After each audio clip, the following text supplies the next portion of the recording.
expectations by some were a top 10 draft pick. You also mentioned that, hey, after October, those expectations changed in the eyes of some. So let's just put it to the test here, right? It is Sunday, November 23rd. This comes out Monday, November 24th. What's more likely, Horwat? As we stand here today, what is more likely? The Penguins finish with a top 10 draft pick, or the Penguins finish in the top 3 of the Metro, a position that they had held up until Saturday night? That's so tough to come up with a logical answer because again, this team Yeah. came in with next to no expectations and then promptly burst through all of them.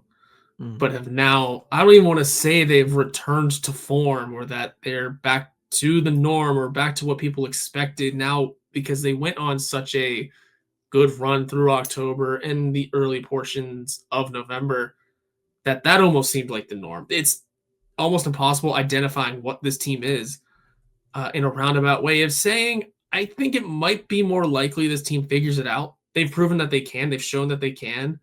If they come up with a couple more consistencies and find the right lanes for certain things. The power play is still clicking pretty well. They're still getting good offense and timely offense from the right guys. If that can just continue and key players come back from injury and depending on where they at in come deadline time, because this question is past that, depending where they are by the deadline, maybe they make an addition that helps boost them up a little more.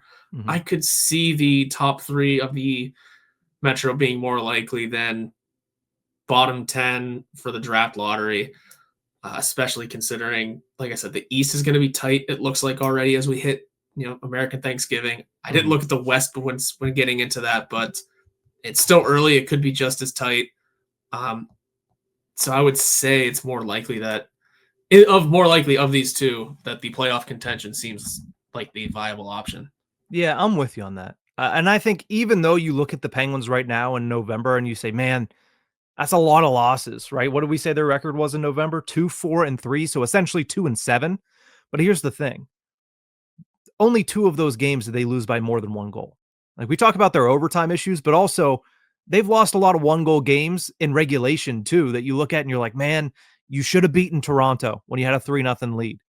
Like, you should have won that game. You go back into October, man, you probably should have beaten Anaheim. And that's a good Anaheim Ducks team in Anaheim. You had them and you were playing really well, and it was just a puck over the glass penalty that ended up costing you in the waning moments of that game. So they've only lost of their entire season. 3 of their losses are by more than 1 goal. Every other game that they lost is a 1-goal game, whether that be in overtime or regulation. To me, that means they're right there. That means they're in almost every single game. And the ones that they're not are ones that they barely showed up in the beginning. I mean, right? They were down early against Winnipeg, like first minute of the game early against Winnipeg. Similar situation against Minnesota. And it's not like you did that against bad teams. The one you did was New York early in the season, but we've talked about that. There was something else in the air when Mike Sullivan comes back to Pittsburgh after you embarrassed him on opening night at MSG. So 2 of your 3 multi-goal losses are against very good teams from the Western Conference.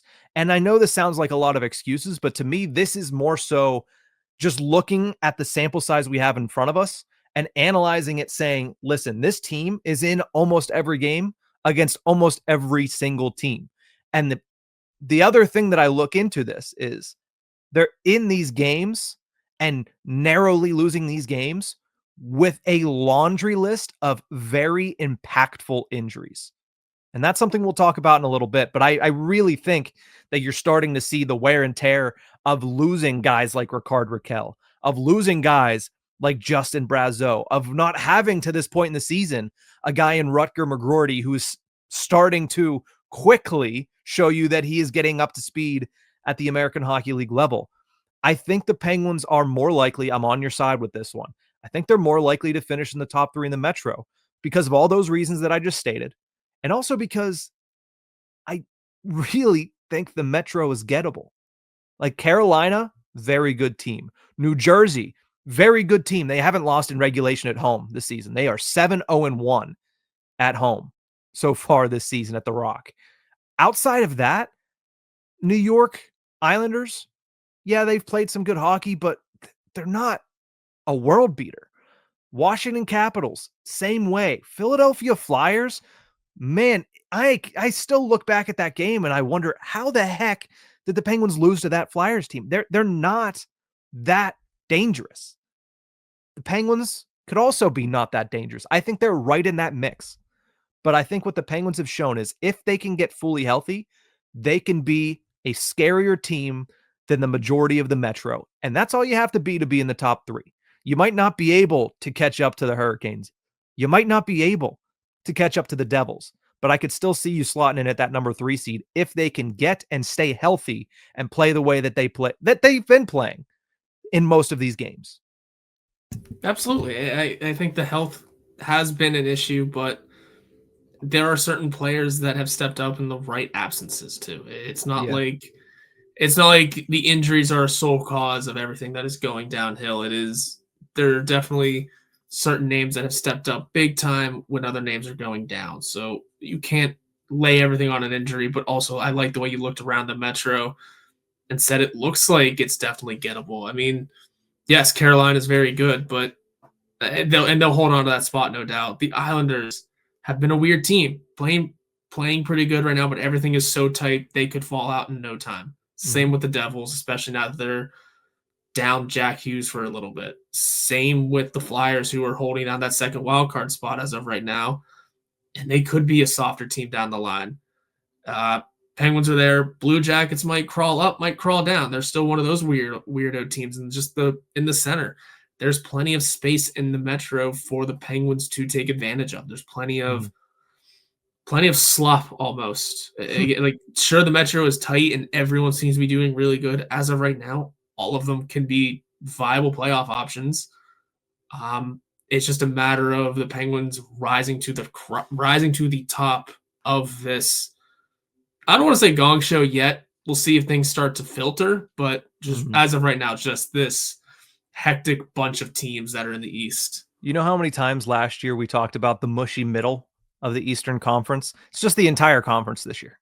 It's the entire conference is the mushy middle this year because there's really maybe 1 or 2 teams that are like sitting at the top and you're like, okay, that's a serious team. And the rest of them, you're like, they can be good.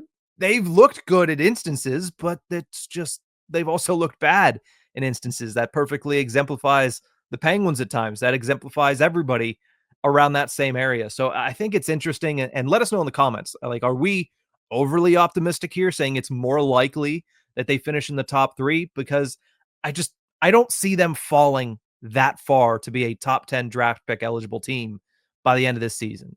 Simply because I credit a lot of these struggles to the fact that they have a lot of injuries.